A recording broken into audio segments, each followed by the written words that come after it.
So, as humans, we're very prone to comparison. Now, I'm sure some people more than others. Some people probably are happier, or are very, how shall we say, they're less dependent on comparison for their personal value, and other people are probably more dependent on it. Of course, in the age of social media, we have very frequent opportunities, if we care to enter into comparisons. Often, unfortunately, maybe with other people's highlights, and perhaps comparing them to our own lowlights, which is a very skewed way to do an actual comparison. But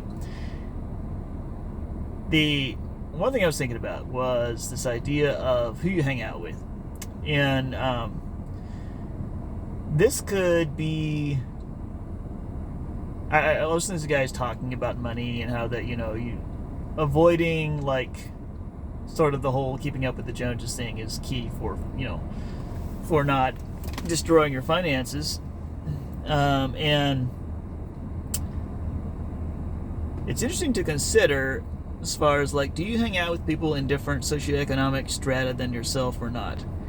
And so I was doing a little bit of inventory, and I was kind of trying to figure out for myself, do I have people that are below my level? Because the reality is that pretty much everybody has people, and this is something you pointed out on this podcast, was that pretty much everybody has people that are more poor than them, and then there's people that are more rich than you. And it's going to happen. Technically, there can only be two people in the entire world for whom this cannot be true. The rest of us, we're all in between the wealthiest person and the poorest person, right? So, of course, the fundamental goal is not to let wealth determine our value. But when it comes to our social life, the people that we associate with and spend time with, it's interesting to consider a little bit. Well, do I spend time, or most of the people I spend time with, are they wealthier than I am? Or are they poorer than I am? And how does that affect me? So, for instance, if I'm hanging out with pretty much all people who are wealthier than I am, I might think, I could, depending on my mentality, I could become jealous of them. I could feel like I have less than I deserve. I could feel like, I'm kind of impoverished, right? And this could happen regardless of how much money I actually make, right? This could happen whether you're making $40K a year, $20K a year, $20 million a year. So this could happen at any strata, pretty much, or most strata, right? And then on the flip side of it, what if I hung out with people who are mostly poorer than I am? So I don't know if this is the right way to think about it. I do think it's probably good to have a mix. I don't know.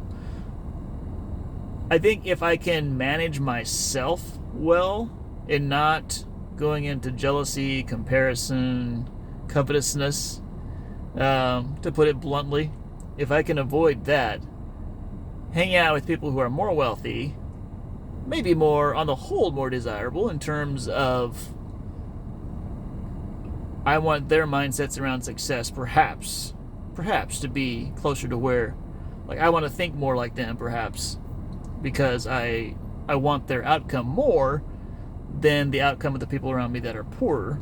So the people that are poorer, if indeed you sort of absorb the worldview of the people that you're around, and then it makes sense that if I'm hanging out with poor people, I would tend to make poor person decisions and have poor person viewpoints.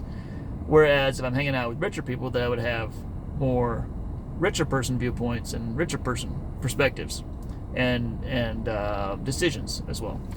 So it's kind of fascinating to think about, what's the right blend? Is there a right blend? And does it even matter? Might be another question.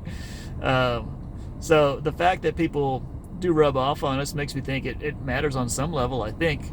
But then the counter argument to that would be that if money doesn't define me, why should it define who my friends are?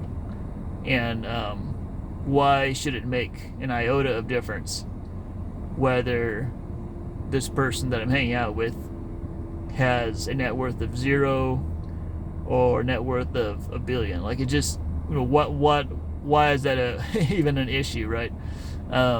So I don't know. I'm not sure what all the correct answers are there. Maybe I need to get some teaching on it from a kingdom standpoint. Obviously, Jesus made the point that if you're rich in this world but poor in your soul, then you have not achieved true wealth. Whereas there are treasures, there are true wealth that we can accumulate. So that would be another way of looking at this. Are the people that I'm hanging out with, are they rich in the kingdom? Am I hanging out with those kind of rich people? Because their mindset might be rubbing off on me, and that would be a good thing, right? Or am I hanging out with people who are poor from the kingdom perspective? They might have a lot of money, but they may not have any, they may have no treasure in heaven stored up. And am I going to pick up those kingdom poor person vibes and attitudes and perspectives from them? So that's probably the more important question.